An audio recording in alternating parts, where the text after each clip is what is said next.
บายดีทุกคนมื้อนี้มาสอนไวยากรณ์ฮาโกว่าควาไวยากรณ์ตัวที่หนึ่งฮาโกตัวที่สองว่าควาไวยากรณ์ตัวที่หนึ่งและตัวที่สองมีความหมายหรือแปลว่ากับและอยู่รูปนี้แม่นคำอธิบายวิธีการนำใช้ไวยากรณ์ตัวที่1และตัวที่2ฮาโกมันถูกใช้เป็นคำเสื่อมคำนามตั้งแต่2คำขึ้นไปเสื่อมเข้ากันและมันยังสิบอกถึงการกระทำได้หนึ่งร่วมกันโดยทั่วไปแล้วเพิ่นมักใช้ฮาโกเข้าในภาษาเว้าเขาเจ้าจะใช้ฮาโกหรือว่าไวยากรณ์ตัวที่1แม่นส่วนใหญ่เขาจะใช้เข้าในภาษาเว้า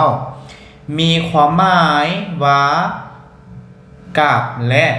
ซึ่งมันมีความหมายเดียวกันกับว่าควาไวยากรณ์ตัวที่2ว่าความักใช้ลายในภาษาเขียนไวยากรณ์ตัวที่1และตัวที่2มีวิธีใช้ต่างกันอยู่บนว่าฮาโกแม่นใช้ในภาษาเว้าว่าควาแม่นใช้ในภาษาเขียน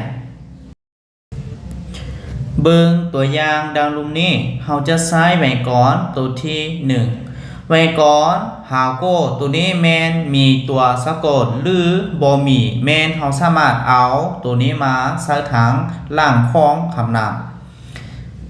ตัวอย่างที่1ชอแปลว่าคอยฮาโกแม่นเอาไวยากรณ์นี้มาใส่ทางหลังแปลว่าแลโอโมนีแปลว่าแม่เยโยอันนี้แม่นคำช่วยท้ายคำนามเพื่อเป็นภาษาเว้าชอฮาโกโอโมนีเยโยแปลว่าคอยและแม่ตัวอย่างที่2อาโบจิแปลว่าพ่อฮาโกแปลว่าและเฮียงแม่นอายภาพแปลว่าเขาหมอกแปลว่ากินอันนี้แม่นคำช่วยท้ายคำกริยาเพื่อแสดงเป็นภาษาเว้าอาโบจิฮาโกยองงีพาบุโมโกโยแปลว่าพ่อและอายกินข้าวข้อที่3ชอแปลว่าคอย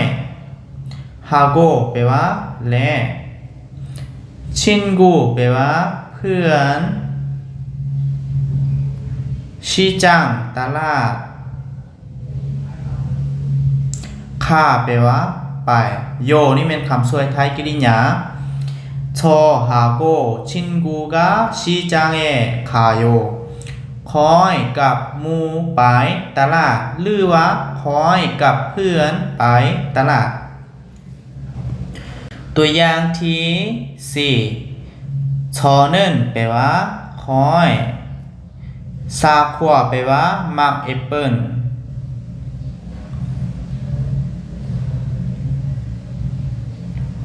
แอปเปิ้ลฮาโกแปลว่าและโพโดมักองุ่นซาแปลว่าซื้อ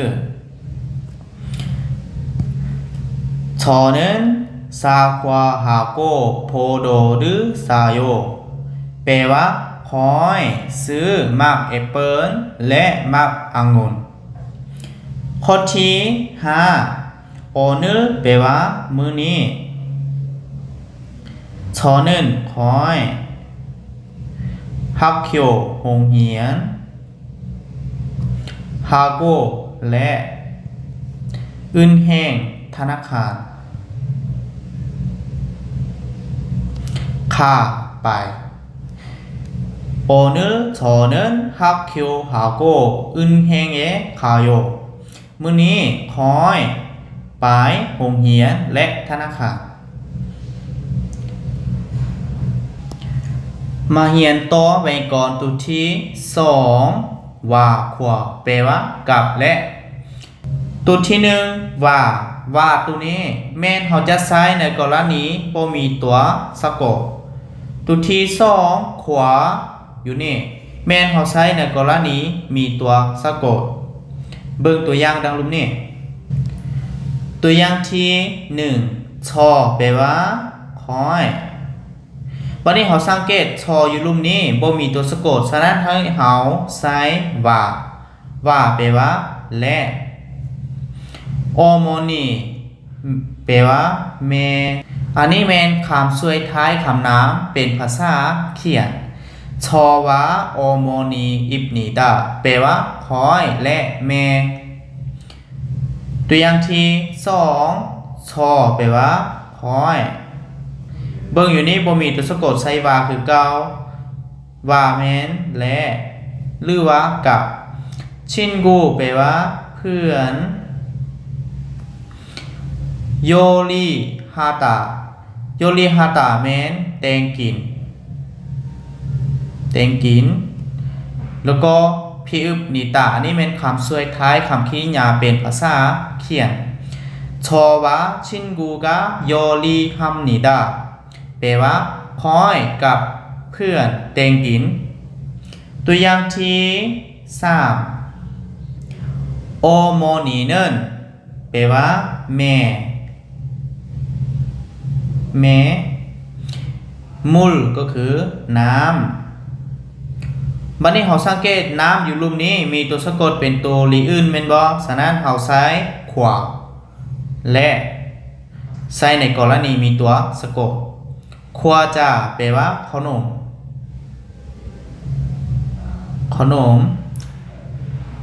อันนี้ซับนิตาคำศัพท์แม่นซา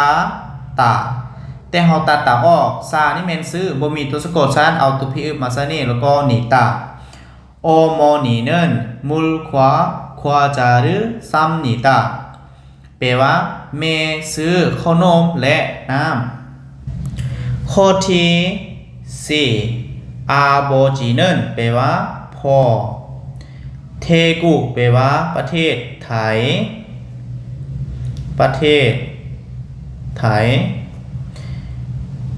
เราสังเกตอยู่ประเทศไทยนี่มีตัวสะกดเป็นตัวก่อนบ่ฉะนั้นเราใส่ขวาแปลว่าและฮันกุก็คือประเทศเกาหลี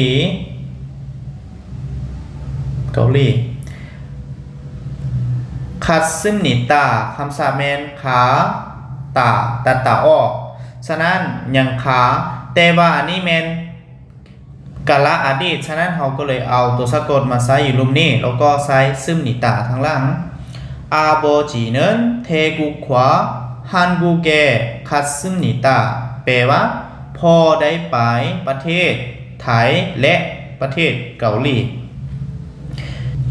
ข้อที่ห้ายอทงแซงแปลว่าน้องสาวเราสังเกตอยู่นี่มีตัวสะกดเป็นตัวงอฉะนั้นใช้ขวาแปลว่าและนามทงแซงน้องสายอิดอันนี้แมนอิดเขาตาออกอิดแมนแปลว่าหมีหรืออยู่แต่ว่ากรณีนี้แมนเขาจะแปลว่ามีโยทงแซงขวานำทงแซงนี้อิโซโยมีน้องสาวและน้องสายอย่าลืมกดไลค์กดติดตามขอขอบใจ